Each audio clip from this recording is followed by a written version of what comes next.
J'ai vu ça tout à l'heure, j'ai vu ça, ça circule sur internet. Enfin, j'ai vraiment été brièvement cité.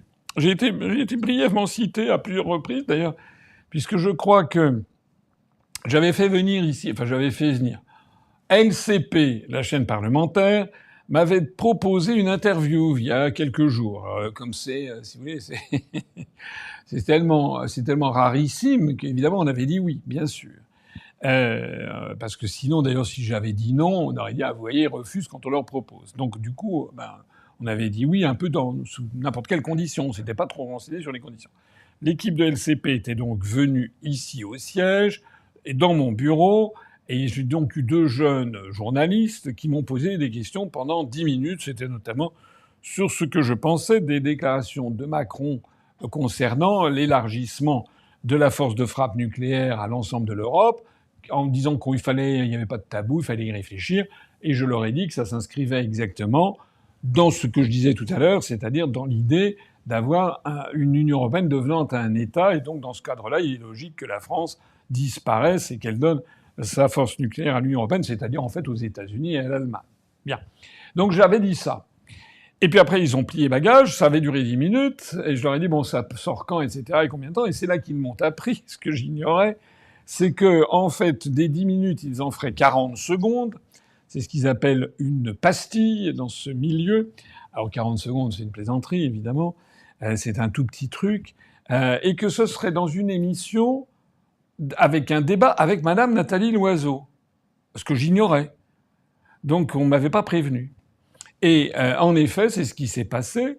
C'est-à-dire que sans que je sois là, ils ont sorti une pastille avec Madame Nathalie Loiseau, ce titan de la pensée politique, enfin qui est surtout renommé par ses bévues, ses sottises, enfin inimaginables. Hein. Voilà, quand elle avait craint elle avait dit que l'Union européenne devienne une grosse Suisse molle, je ne sais pas si vous vous rappelez. Elle avait fait des scandales. Enfin bon, bref. Et alors, Madame Nathalie Loiseau était donc avec des journalistes. Et ils ont passé cette petite pastille, et puis après, elle s'est déchaînée en disant que j'étais, je sais pas quoi, j'étais pas indépendant de Poutine. Enfin, quasiment, j'étais un agent de Poutine. Elle m'a pas fait le coup des valoches, là, des valises de Poutine que je reçois. Enfin, voilà. C'est-à-dire la pure calomnie, la pure diffamation, sans que je puisse répondre. C'est assez formidable. La République, ce qui est devenu la France, la démocratie française, c'est qu'on accable des gens sans qu'ils puissent répondre.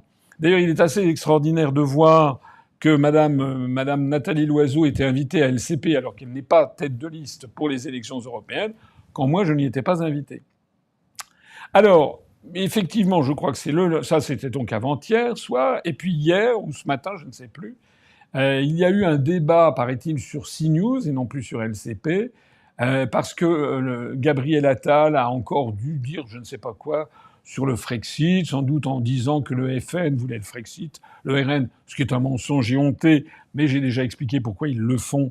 C'est pour forcer les gens, pour duper les gens, hein, pour que les gens qui veulent le Frexit, plutôt que de voter pour celui qu'ils veulent vraiment, votent pour un comparse et un allié en fait de Renaissance. Hein. Ce sont des alliés. Hein, il ne faut pas du tout croire que ce sont des ennemis. Hein. Je rappelle que si M. Sébastien Chenu du Rassemblement national est actuellement vice-président de l'Assemblée nationale, c'est parce que le parti Renaissance de Macron a voté pour lui. Sinon, il n'aurait jamais eu le nombre de voix nécessaire. Je rappelle que si vous allez un jour vous balader à l'Assemblée nationale et que vous passez à la buvette, vous verrez des députés du RN qui se tapent sur le dos avec des députés de Horizon, de Renaissance et compagnie. Hein, donc tout ça, c'est de la comédie pour le populo, mais en réalité, tous ces gens s'entendent. Voilà, ils s'entendent toujours. Une chose est certaine, c'est que je ne suis pas dans ce cénacle, voilà, et que moi, je suis interdit d'antenne. Alors, il y a donc eu M. Attal qui a sorti un truc, je ne sais pas ce qu'il a sorti sur le Frexit. Il y a eu un vague brouhaha sur le plateau, et donc il y a eu, je crois, c'était sous l'autorité de Madame Sonia Mabrouk, journaliste, et qui a dit oui, mais enfin de toute façon, c'est évident, un truc du style. Bon, mais évidemment, plus personne ne veut sortir de l'Union européenne, bien évidemment.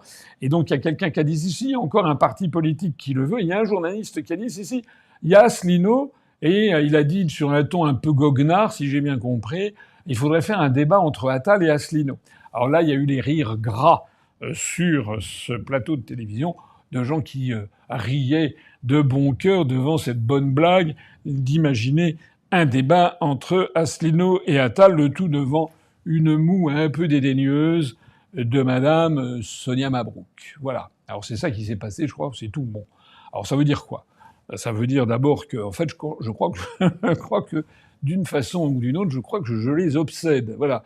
Parce que pour que l'on nous fasse le sort de 0 heure, 0 minute et 0 seconde, j'en profite pour signaler au passage que j'ai écrit à M. Roch-Olivier Mestre, le président de l'ARCOM, au début du mois d'avril. J'ai reçu l'accusé-réception le 5 avril et nous avons rappelé plusieurs fois depuis lors. Nous n'avons toujours pas obtenu de réponse à cette demande en urgence de rendez-vous auprès du président de l'ARCOM. Voilà.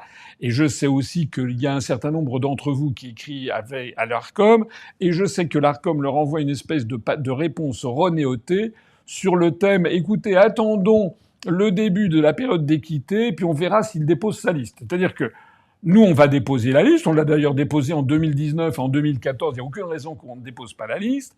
En revanche, pourquoi est-ce qu'on ne demande pas la même chose à M. Glucksmann ou bien à M. Bellamy, etc. Pourquoi on leur fait pas le même coup de dire attendons, on vous invitera que lorsque vous aurez déposé la liste, c'est-à-dire à partir du 6 mai, c'est-à-dire qu'en fait, ils jouent la montre. C'est-à-dire que l'ARCOM est un organisme qui est en train, qui fait le contraire de ce pourquoi il est conçu, en fait. C'est un véritable scandale. Voilà. Et donc, l'ARCOM n'est toujours pas intervenu, alors que la période d'équité a commencé il y a 15 jours. Et donc, nous sommes toujours à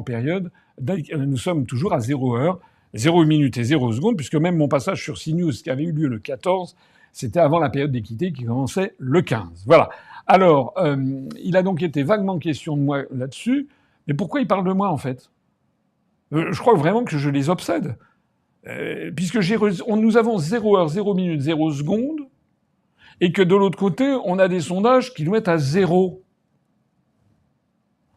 J'attends d'ailleurs que bientôt, je pense qu'il va y avoir un sondage qui va nous mettre à -2. Alors, je fais des salles pleines à travers toute la France. À l'île de la Réunion, j'ai fait à Saint-Pierre, j'ai fait 130 personnes. À Saint-Denis, 160 personnes. À Saint-Pierre, je me trompe. 194 personnes à Saint-Denis. Allez voir les photos que j'ai mises sur mon compte Twitter. Même jour, même heure, même ville. À 5 km de là, hôtel Créolia, Madame Le Pen, elle faisait 80 personnes. Bon, c'est un fait, allez voir les photos. Et on nous assure, comme ça, sans rire, que Madame Le Pen et Monsieur Bardella vont faire 32% des suffrages et nous, 0. 0. Voilà, on n'est même plus cité. C'est extraordinaire. C'est pour ça que je pense qu'on va bientôt être à -2. Alors, ils ont beau à la fois nous donner 0 dans les sondages et 0 minute, 0 seconde, il se trouve que je fais des salles pleines. Il se trouve que quand je me promène en France et à Paris, je suis maintenant sans cesse abordé par des gens qui me disent « on va tous voter pour vous, tenez bon ». Donc il y a un petit problème. Je pense que les renseignements généraux, à la DGSI, doit de temps en temps envoyer des notes au gouvernement qui doit se dire « faut peut-être pas déconner hein ». C'est-à-dire qu'en ce moment, il y a un parti qui est en pleine ascension, c'est l'UPR, c'est le parti du Frexit. Voilà. Donc c'est pour ça que c'est sorti. Je vois que ça. Voilà, peut-être que c'était un moyen pour le journaliste, c'est peut-être le seul moyen qu'il a trouvé pour que mon nom soit prononcé. En tout cas, je terminerai ça en disant que s'agissant de Madame Sonia Mabrouk, qui est une belle femme, qui est une journaliste connue, etc., je ne l'ai jamais vue. Elle a commencé à Europe 1. Elle a commencé à Europe 1, je crois, en 2013 comme journaliste politique. Et ça fait 11 ans. En 11 ans de temps, Madame Sonia Mabrouk n'a jamais eu l'idée, n'a jamais trouvé le temps de m'inviter pour une de ses émissions politiques. Voilà. Évidemment, on l'a sollicité un nombre de fois incalculable. On n'a jamais eu de réponse. Voilà. Mais enfin, c'est quand même incroyable. Incroyable parce que, je le dis, nous avons 450 000 abonnés sur notre chaîne YouTube et je suis le responsable politique qui fait les vidéos les plus regardées de France. Et en 11 ans, Madame Sonia Mabrouk n'a jamais eu l'idée de m'inviter. Lorsque mon nom est prononcé par un journaliste, elle fait une moue dédaigneuse.